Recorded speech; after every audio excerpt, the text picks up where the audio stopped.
music in Castlevania is a very important aspect of the game. In the old 8-bit days, the music was a key feature which everybody really loved.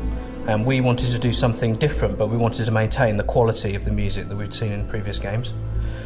We decided to take the route of an orchestral arrangement, using orchestral music more akin to a Hollywood blockbuster than the previous music, the more sort of jazz-oriented or keyboard-oriented music.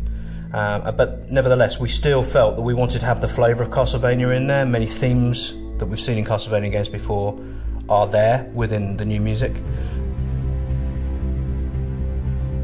We deliberately chose to have very big orchestras, very big choirs, and this big sound. We wanted to have a big epic sound to convey the story of Gabriel and the story of Dracula. And that's carrying through with Lords of Shadow 2. It's important that we have the quality of the music, but we also have this kind of huge, expressive themes that players can really attach to, that they associate with the world and with the character. So what we do is we often send Oscar storyboards, we send Oscar the game itself, we send him cutscenes, we send him sequences, whole sequences for him to score. We work very closely with him. We think it's very important that he has total access to the game. Without it, I don't think a composer can really get to the heart and soul of a game.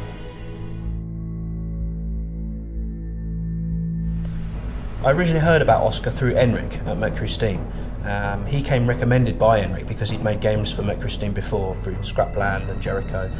We had other composers in mind and we considered other composers, but Oscar really understood what we were trying to do with the story of Dracula. He really understood that this was a kind of tragic and epic tale, and his musical cues were very much based around that, and we felt the emotion of the story just from listening to his initial musical ideas.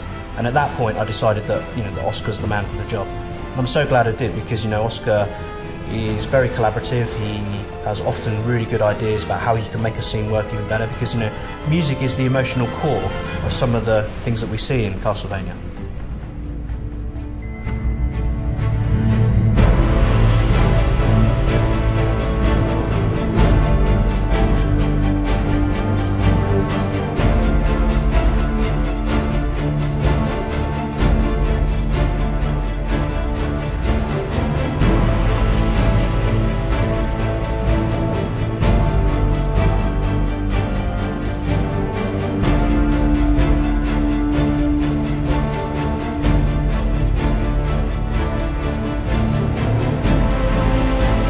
En una película el espectador es pasivo, o sea, se sienta, ve lo que es el principio y el final, y la música se adapta a eso, o sea, se sincroniza la música desde el principio hasta que termina la película. En un videojuego el protagonista o el jugador es activo, entonces no hay un juego igual, ni tampoco hay una jugabilidad en el mundo que nadie juegue de la misma forma desde que empieza, ¿no? Entonces la música también se tiene que adaptar. O sea, cuando un jugador entra en un sitio, decide si entrar por un sitio o por otro, y entonces la música se activa o se desactiva. Entonces el proceso musical de eso hace que cambie, sobre todo a nivel de producción, para poder componer la música. Y otra cosa muy importante es que en las producciones cinematográficas lo que es la música se hace muy rápido, porque hay un plazo muy corto de tiempo, y en cambio en un videojuego el proceso es mucho más largo. Estamos hablando de unos 3 años de producción, con la cual puedes probar cosas, puedes arriesgar en experimentar con instrumentos, con gente o con sonoridad, y en cambio en el cine no puedes, ¿no? Y entonces el videojuego es mucho más agradecido desde mi punto de vista.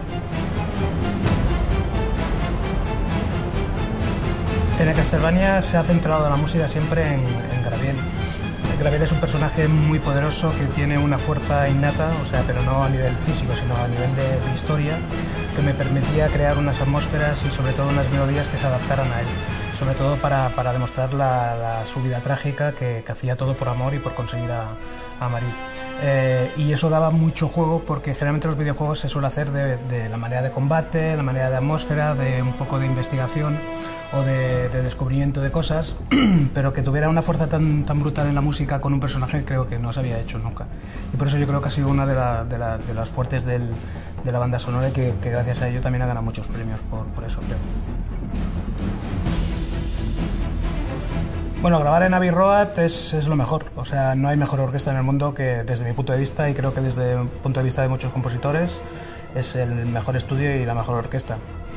Ha grabado John Williams, Hans Zimmer, Star Wars, El Señor de los Anillos, o sea, grandes proyectos y grandes películas se han hecho aquí, ¿no? Entonces, que el Castlevania esté haciendo una producción en Abbey Road demuestra un poco que lo que es el Castlevania tiene mucho poder, en el sentido de que tiene mucha fuerza y de que nos podemos permitir hacer grandes producciones, sobre todo a nivel musical.